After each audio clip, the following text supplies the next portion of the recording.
사랑합니다, 행복님. 오늘도 찾아주셔서 감사합니다. 혹시 이런 말 들어보신 적 있으신가요? 결혼은 둘만의 문제가 아니야. 집안 문제지. 그 말, 절반은 맞고 절반은 틀립니다. 결혼은 두 사람이 시작하지만 어느 순간부터는 주변의 말과 시선, 그리고 가장 가까운 가족이 그 결혼을 흔들기도 합니다. 요즘 젊은 부부들, 이혼하는 이유가 뭐라고 생각하시나요? 돈 때문? 성격 차이? 아닙니다. 가장 많은 갈등은 부모님, 바로 우리로부터 시작됩니다. 저는 실제 이혼 소장에 적힌 내용을 매일같이 봅니다. 그 안에는 늘 같은 문장이 반복됩니다. 장모님 때문에 더는 못 살겠습니다. 시어머니가 모든 걸 간섭하십니다. 부부싸움 때마다 친정에 가서 이간질합니다. 이건 단순한 갈등이 아닙니다. 가정을 깨는 결정적 이유입니다. 오늘 이 영상은 결혼한 자녀를 둔 부모님이라면 꼭 보셔야 할 이야기입니다. 어디까지 도와야 하는지, 어디부터는 손을 떼야 하는지, 이 기준을 분명히 세워드리겠습니다. 자녀의 가정을 지키고 싶으시다면 지금부터 이 이야기 끝까지 함께 해주세요. 오늘 주제가 마음에 드신다면 구독과 좋아요 눌러주세요. 여러분의 마음을 안아주는 좋은 컨텐츠로 보답하겠습니다. 이제부터 알려드릴 사례는 실제 이혼 소장에 적혀 있는 이야기들입니다. 마음 단단히 먹고 들어주세요. 첫 번째, 3개월 내 이혼합니다. 관심이라는 이름의 간섭. 결혼식장에서 한 어머니가 저에게 이렇게 말씀하셨어요. 저기 신랑이 제 아들이에요. 그 순간 저는 조용히 이렇게 말씀드렸습니다. 아드님 아니세요. 그 아이는 이제 며느리의 남편입니다. 이 말이 불편하게 들리셨을지도 모르지만 그날을 기준으로 부모와 자식의 인연은 형태가 바뀌어야 합니다. 마음은 여전히 부모지만 행동은 달라져야 한다는 말이죠. 그런데 현실은 어떻습니까? 결혼한 지 몇 달 안 된 자식에게 이런 문자를 보냅니다. 밥은 잘 챙겨 먹니? 며느리는 반찬 좀 하나? 와이셔츠는 잘 다려주고? 아침밥은 꼭 해주게 해야 해. 이게 뭐가 문제냐고요? 사랑처럼 보이지만 며느리에겐 감시고 아들에게는 엄마 품에서 아직 못 벗어난 남자로 보이게 만듭니다. 이런 대화가 반복되면 어떻게 될까요? 딱 3개월. 그 안에 둘 중 한 명은 지칩니다. 그리고 말합니다. 이 결혼, 생각보다 숨이 막혀. 부부는요, 싸워가며 배우는 겁니다. 서툴고 답답해도 둘이 맞춰가야 합니다. 그 과정을 부모가 미리 알려주고 대신해주는 순간, 그들은 서로에게 의지하지 않습니다. 부모에게 의지합니다. 그리고 그 결혼은 둘의 것이 아니라 셋의 것이 되어버립니다. 그때부터 갈등이 시작됩니다. 관심은요, 때로는 무관심보다 더 위험한 간섭이 됩니다. 정말 자녀가 행복하길 바라신다면 그들의 결혼 생활에 대해선 입도, 손도, 마음도 한 걸음 물러서 주세요. 두 번째, 장서 갈등. 지금은 시어머니보다 장모님이 문제입니다. 이혼 소장에서 요즘 가장 자주 보게 되는 문장이 있습니다. 장모님의 간섭 때문에 더는 못 살겠습니다. 예전엔 시어머니 얘기가 많았죠. 하지만 지금은 사위가 장모님 때문에 이혼하겠다고 나섭니다. 퇴근 후 문을 열고 들어가는 순간 가장 먼저 마주하는 건 아내도 아이도 아닌 장모님의 눈빛입니다. 그 눈빛 하나에 모든 말이 담겨 있어요. 내 자식 때문에 내가 오늘 얼마나 힘들었는지 아냐? 이게 내가 받을 대우냐? 그 눈빛을 매일같이 봤습니다. 사위는 그 앞에서 죄인이 됩니다. 하지만 아무 말도 못합니다. 왜냐고요? 장모님이 아이를 봐주시거든요. 애를 맡길 곳이 없거든요. 그분이 없으면 이 가정이 무너질지도 모르니까요. 아내는 말합니다. 당신, 어머님 덕분에 우리 사는 거잖아. 고마운 줄 좀 알아. 그래서 사위는 말하지 않습니다. 불편하다는 말, 힘들다는 말, 그 어떤 말도 하지 못하고 그냥 참고 또 참고, 하지만 그 속에서 무너집니다. 그 집에 들어가는 게 무서워지고 장모님 얼굴만 봐도 심장이 쿵 내려앉습니다. 사위는 어느새 아이 아빠가 아니라 장모님의 부하 직원처럼 살아가고 있는 겁니다. 지시받고 눈치 보고 잘못하면 혼나고. 어머님, 저도 사람입니다. 저도 이 집에서 편해지고 싶어요. 이 말 끝내 못하고 사위는 이혼을 선택합니다. 여러분, 도와준다는 이유로 한 남자의 존엄을 꺾지 마세요. 그 남자가 무너지는 순간 그 가정도 무너집니다. 세 번째, 반반의 함정, 정확히 나누려는 순간 부부는 멀어집니다. 이건 오빠가 하기로 했잖아. 이 한마디로 시작된 말다툼. 그날 밤엔 서로 말도 안 하고 잠들었고 다음 날부터는 눈빛조차 피하게 되었습니다. 맞벌이 부부 사이에서 가장 많이 싸우는 주제, 바로 가사분담입니다. 요즘 부부들 이렇게 말합니다. 우리 반반이야. 똑같이 벌고 똑같이 나눠. 처음엔 멋있어 보였습니다. 공평하잖아요. 서로 존중하는 관계 같잖아요. 근데 현실은 다릅니다. 정확히 반반은 결국 감정도 반반으로 쪼갭니다. 같이 퇴근했는데 남편은 지하철 1시간, 아내는 걸어서 5분. 그래도 둘 다 퇴근이니까 반반. 아이가 밤새 울었는데 아내는 밤새 안고 있었고 남편은 숙면. 그래도 아침은 번갈아 가며 챙기기로 했으니까 오늘은 아내 차례. 이게 공평입니까? 이건요, 싸우기 딱 좋은 시스템입니다. 감정은요, 50대 50으로 못 나눕니다. 어느 날은 한쪽이 더 힘들 수 있고 어느 날은 다른 한쪽이 더 여유로울 수 있습니다. 그럴 땐 이렇게 해야죠. 내가 오늘은 좀 더 해줄게.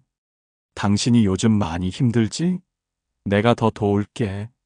그게 배려고, 그게 진짜 사랑입니다. 부모님, 자녀가 결혼하면 꼭 이 말 해주세요.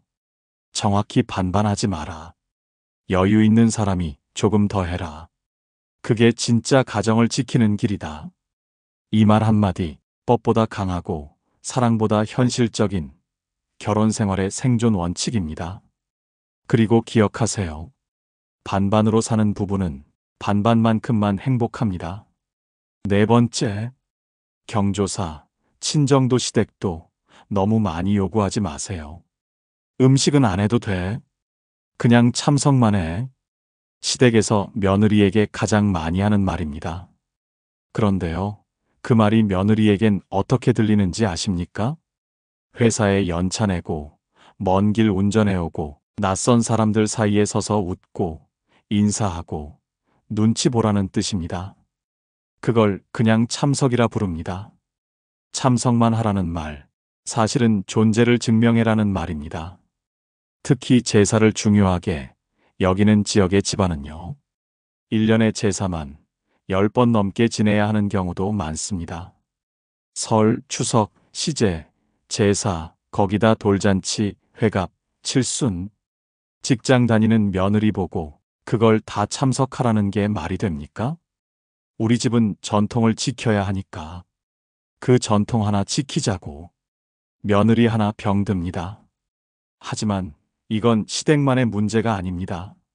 사위는요, 처가 행사엔 얼굴도 안 비춥니다.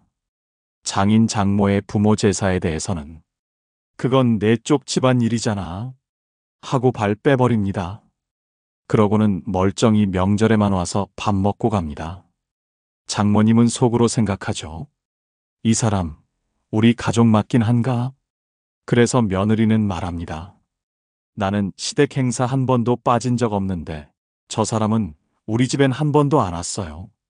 그리고 그 말은요, 이혼 서류를 꺼낼 때 가장 먼저 등장합니다. 부모님, 이제는 인정하셔야 합니다. 경조사는 반반 못 맞춥니다. 서로 마음 상하지 않게 미리 이야기하고 딱 이 정도까지만 하자고 룰을 정해두는 것, 그게 진짜 배려입니다. 그리고 부탁드립니다. 며느리가 시댁 행사에 빠짐없이 참석해왔다면 아들도 처가 행사에 적어도 그만큼 성의를 보이는 게 예의 아닐까요? 며느리도 딸이고 사위도 아들입니다. 당연한 걸 당연하다고 말하게 하지 마세요. 5번째, 싸움은 둘만의 것. 부모에게 절대 알리지 마라. 부부는 싸웁니다. 그건 당연합니다. 문제는 싸운 다음에 어디로 가느냐입니다. 남편은 싸우고 나서 시댁에 갑니다. 엄마, 나 진짜 못 살겠어. 지가 뭘 안다고 맨날 내게 이래라 저래라야. 아내는 싸우고 나서 친정에 갑니다. 엄마, 나 진짜 힘들어. 이 결혼 괜히 한 것 같아. 그 순간부터 이건 둘만의 싸움이 아니라 가문 싸움이 됩니다. 시어머니는 말합니다. 쯧, 내가 그럴 줄 알았다. 걔가 우리 아들 만만하게 보더니. 장모님은 말합니다. 내 딸이 그 고생하는데 난 참을 만큼 참았다. 그리고 이제부터는 모든 말과 행동에 우리 편, 내 편이 생깁니다. 어느 날 며느리는 느낍니다. 시댁은 날 적으로 본다. 사위도 느낍니다. 처가는 나를 사람 취급 안 한다. 이제 서로는 서로를 변호할 수 없습니다. 부모 눈치, 가족 감정, 말 못할 벽이 생깁니다. 그리고 결국 이렇게 말하게 되죠. 이 관계는 이제 돌이킬 수 없어. 여러분, 아무리 사랑하는 자식이라도 부부싸움에 끼어드는 순간 부모도 전쟁에 참가하는 겁니다. 그래서 반드시 이 말을 먼저 해두셔야 합니다. 싸우면 둘이 알아서 풀어. 나한테는 말하지 마. 이건 자식 사랑이 부족해서가 아니라 그들의 가정을 지키기 위한 최소한의 울타리입니다. 부모님, 그 싸움의 증인이 되지 마세요. 그날부터 자녀의 가정은 무너지기 시작합니다. 6번째, 육아 맡겨놓고 고마워하지 않으면 갈등됩니다. 처음엔 사랑이었습니다. 손주를 품에 안는 기쁨에 아픈 허리도 잊었습니다. 하지만 어느 순간부터 그 부탁이 지시가 되었고 그 고마움은 당연함이 되었습니다. 엄마, 오늘 애 좀 봐줘요. 어머님, 지금 가는 중이에요. 애만 잠깐 봐주세요.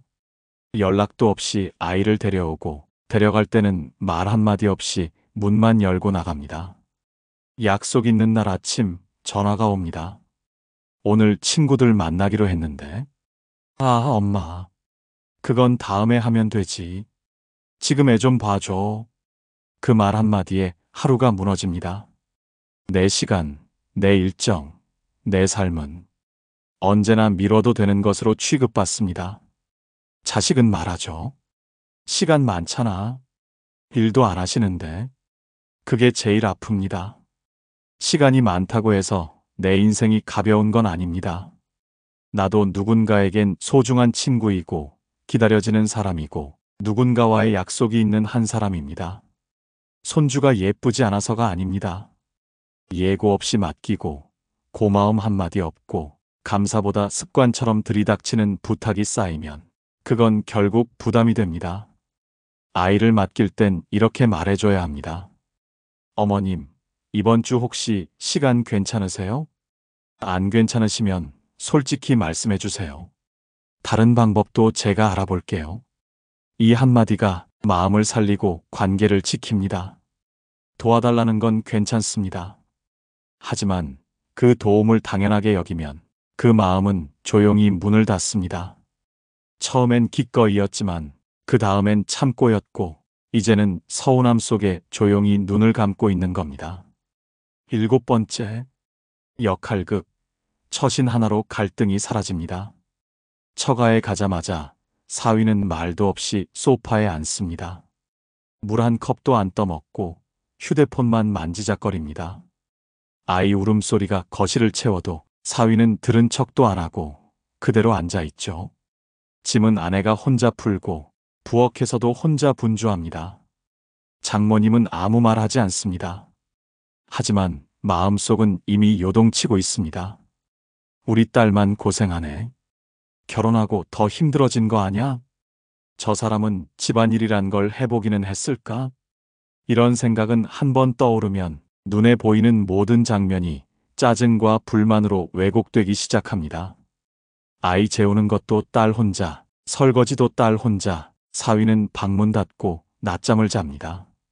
그날 밤 장모님은 딸에게 슬쩍 말합니다. 넌 결혼해서도 혼자 사는 것 같다. 그 말 한마디가 부부 사이를 서늘하게 만듭니다. 딸은 사위에게 서운함을 토로하고 사위는 불편해지며 마음의 문을 닫습니다. 내가 뭐 잘못했는데? 그냥 좀 쉬고 있었을 뿐인데. 이게 바로 눈치 없는 처신 하나가 가정을 삭게 만드는 시작점입니다. 그래서 역할극이 필요합니다. 연극처럼 과장하라는 말이 아니라 서로의 가정을 위해 감정을 조율하는 센스가 필요하다는 말입니다. 처가에 가면 사위가 먼저 움직이세요. 장모님께 인사하고 아이 짐 정리 같이 하고 장모님, 뭐 도와드릴 거 없을까요? 그 한마디. 그게 장모님 마음을 풀어줍니다. 그 순간 장모님은 생각을 바꿉니다. 우리 사위 참 괜찮네. 우리 딸 잘 살고 있구나. 반대로 시댁에선 아내가 남편을 챙기는 모습. 오빠, 오늘 피곤하지? 이따가 잠깐 누워. 어머님, 오빠 요즘 회사에서 인정받고 있어요. 이런 한두 마디가 시어머니 마음을 누그러뜨립니다. 말은 안 하지만 부모들은 늘 관찰 중입니다. 말 한마디, 행동 하나에 딸이 불쌍해 보이기도 하고 사위가 미워지기도 합니다. 그래서 꼭 기억하세요. 결혼은 두 사람이 하는 게 맞지만 가정은 양가의 인상으로 유지되는 면도 많습니다. 그리고 그 인상을 결정짓는 건 바로 당신의 작은 처신 하나입니다. 지금까지 사례들을 보며 느끼셨을 겁니다. 결국 부모의 태도 하나가 자녀의 결혼을 지키기도 하고 흔들기도 합니다. 이제부터는 구체적으로 부모는 어디까지 개입하고 어디부터 물러나야 할지 딱 5가지 원칙으로 정리해 드리겠습니다. 첫 번째, 묻지 않으면 기다리세요. 부모가 가장 실수하기 쉬운 타이밍은 자녀가 아무 말도 안 할 때입니다. 조용히 있는 걸 불편해서 말 못하는 거 아닐까로 오해하고 별일 없어 보이는 걸 내가 나서야 할 때로 착각합니다. 그래서 슬쩍 묻습니다. 요즘 괜찮냐? 밥은 잘 챙겨 먹냐? 며느리는 반찬 좀 하냐? 아침밥은 꼭 먹고 나가게 해야지.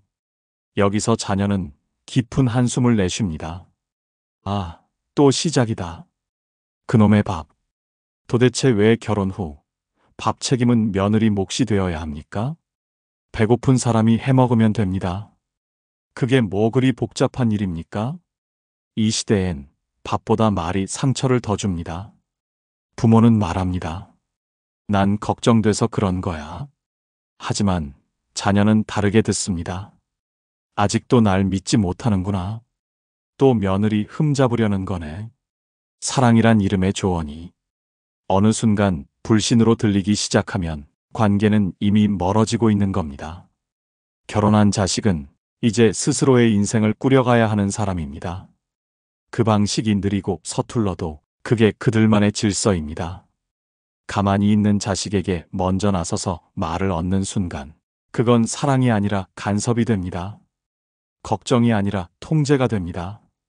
묻지 않으면 기다리세요. 도와달라고 하지 않으면 조용히 계세요. 말없이 잘 살아가는 것도 부모에게는 가장 아름다운 보고서입니다. 스피노자는 말했습니다. 자유란 타인의 간섭 없는 평화다. 지금 자녀에게 필요한 건 말 많은 사랑이 아니라 믿고 지켜봐주는 고요한 거리입니다. 도와줄까? 뭐다? 필요하면 말해. 이 한마디가 자녀에게는 간섭 없는 신뢰로 남습니다. 두 번째, 부탁받기 전엔 절대로 돈 꺼내지 마세요. 부모가 자식에게 돈을 줄 땐 늘 마음속에 이 말을 되냅니다. 내가 지금 이걸 주면 도움이 되겠지. 하지만 현실에선 이렇게 되기 쉽습니다. 내가 돈을 주었는데 왜 이 모양이지? 도움을 주었더니 고마움은커녕 연락도 뜸하네. 금전적인 문제는요, 가족 사이도 거래로 변하게 만드는 가장 빠른 지름길입니다.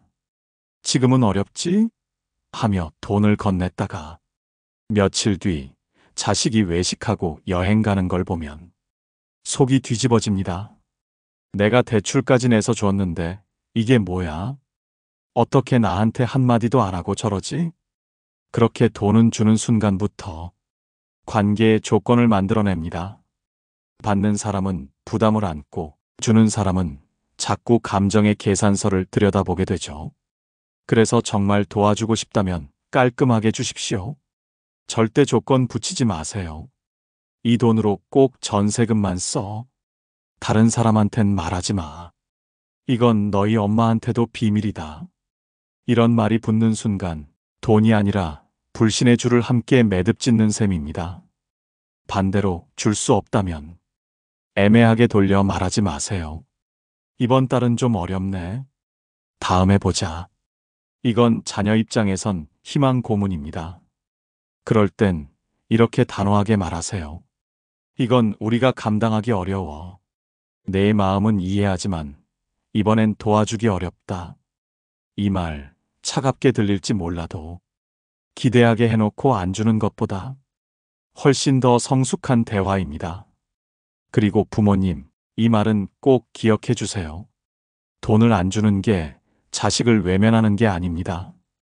오히려 그 돈, 당신의 노후에 쓰는 게 정답입니다. 자식이 정말 힘들어지면 도움은 돈이 아니라 마음의 버팀목에서 나옵니다. 그때 당신이 경제적으로 무너지지 않고 서 있어야 자식도 다시 일어설 수 있습니다. 결론은 이렇습니다. 줄 수 없다면 주지 마세요. 줄 수 있어도 꼭 줘야 하는 건 아닙니다. 주지 않는 것이 그들의 인생을, 그리고 당신의 노후를 지키는 최고의 방법일 수 있습니다. 세 번째, 예물. 사랑보다 무거운 건 없습니다. 결혼할 때 예물 많이 해주면 잘 살 줄 알았죠?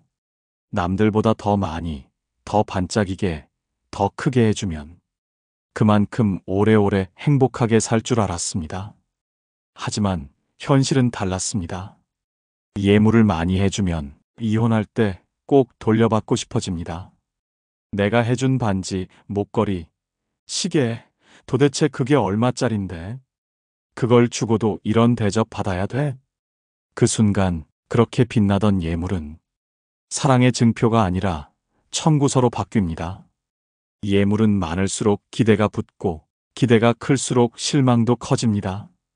그리고 실망이 반복되면 그 사랑은 점점 비용이 됩니다. 결혼은 계약이 아닙니다. 그런데 예물이 커지면 자식의 결혼 생활을 투자 상품처럼 바라보게 됩니다. 내가 얼마나 드렸는데? 적어도 말은 고분고분해야지. 그 돈으로 차라리 내 노후를 준비할 걸. 이런 생각이 머리를 떠나지 않을 때 그 사랑은 이미 무너지고 있는 겁니다.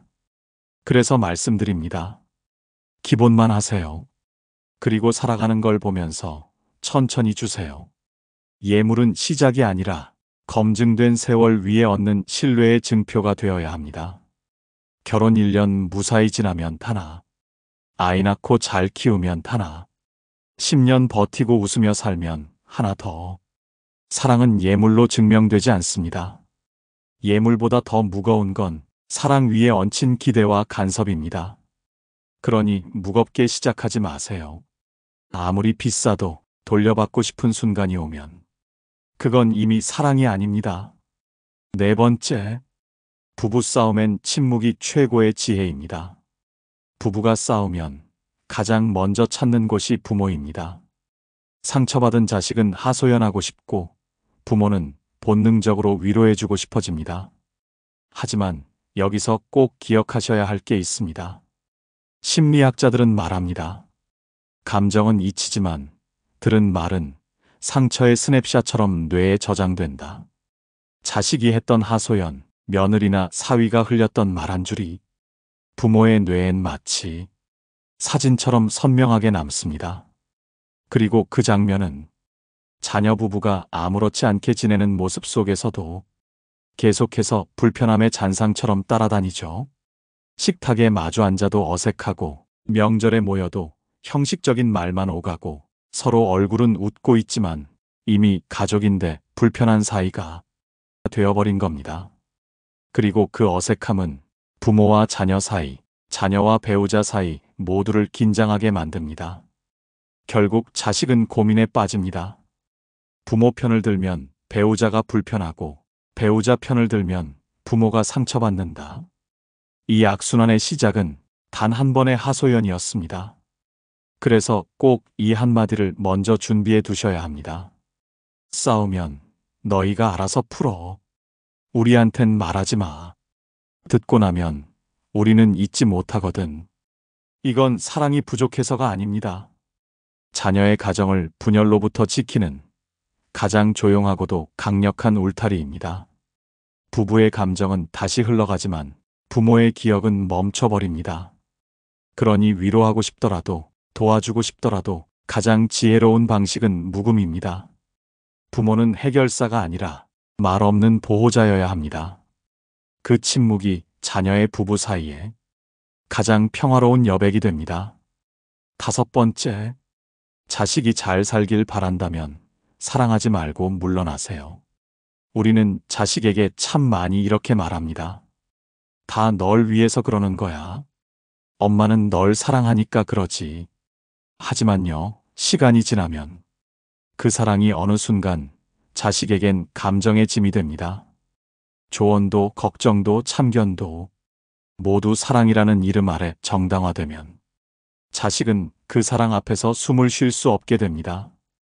결혼한 자녀는 더 이상 자식만이 아닙니다. 이제는 한 사람의 배우자이고, 어떤 아이에겐 부모이며 자신만의 울타리를 만들어가야 할 독립된 인생입니다. 그런 자녀에게 여전히 어릴 적처럼 모든 걸 알려주고 챙겨주고 판단해주는 순간, 그건 사랑이 아니라 방해가 됩니다. 그래서 진짜 사랑은 등 뒤에서 조용히 지켜보는 일입니다. 조언은 줄이고 기다림은 늘리고 내가 아니라 그들이 선택하게 해주는 것. 그게 믿는 사랑입니다. 거리가 있어야 시야가 생기고, 시야가 생겨야 존중이 따라옵니다. 사랑한다고 가까이 가지 마세요. 진짜 사랑은 자유를 주는 일입니다. 그리고 이 말 꼭 기억해 주세요. 부모는 자식의 인생을 대신 살아줄 수 없습니다. 하지만 자식이 넘어졌을 때 다시 일어설 수 있도록 뒤에서 버팀목이 되어주는 사람, 그게 바로 품격 있는 부모입니다. 비트겐슈타인은 이런 말을 남겼습니다. 사랑이란 타인을 자유롭게 해주는 것이다. 부모님, 그동안 정말 수고 많으셨습니다. 자녀 키우느라 당신의 하루를 수십 년 동안 온전히 자식에게만 내어주셨지요. 나 하나 편하자고라는 말을 미안해하며 살았고, 내가 아니면 안 된다는 책임감에 스스로를 다그치며 살아오셨습니다. 하지만 이제는 괜찮습니다. 이제는 당신 자신을 먼저 챙겨도 되는 시간입니다. 자녀의 가정은 자녀가 지켜갈 것이고, 당신은 이제 당신의 삶을 지켜주셔야 할 때입니다. 그동안 당신이 자식에게 해줬던 그 따뜻한 말, 그 정성, 그 시간, 이제는 나 자신에게도 해주세요. 괜찮아. 넌 충분히 잘했어. 오늘은 나를 위해 따뜻한 밥 한 끼 해볼까? 이제는 나도 나를 좀 안아줘야지. 이게 이 시대 진짜 부모의 품격입니다. 누군가를 돌봐온 인생이 아니라 이제는 자기 자신도 품어줄 수 있는 인생. 오늘 영상, 그 오랜 사랑의 무게를 조금은 내려놓을 수 있게 해드렸다면 그걸로 충분합니다. 당신은 이미 멋진 부모셨고 앞으로는 더 멋진 나로 살아가셔도 됩니다. 감사합니다. 오늘 영상을 보며 여러분은 어떤 생각이 드셨나요? 여러분의 경험과 생각을 댓글로 나눠주세요. 여러분의 이야기가 누군가에게 큰 위로와 깨달음이 될 것입니다. 오늘도 끝까지 시청해주신 여러분께 깊은 감사를 드립니다. 오늘 영상이 도움이 되셨다면 소중한 분들께 공유해 주시고 구독과 좋아요로 저를 응원해주세요. 여러분과의 소중한 연결이 저에게 큰 힘이 됩니다. 오늘도 여러분의 행복을 빕니다. 이상으로 행복 주문서였습니다.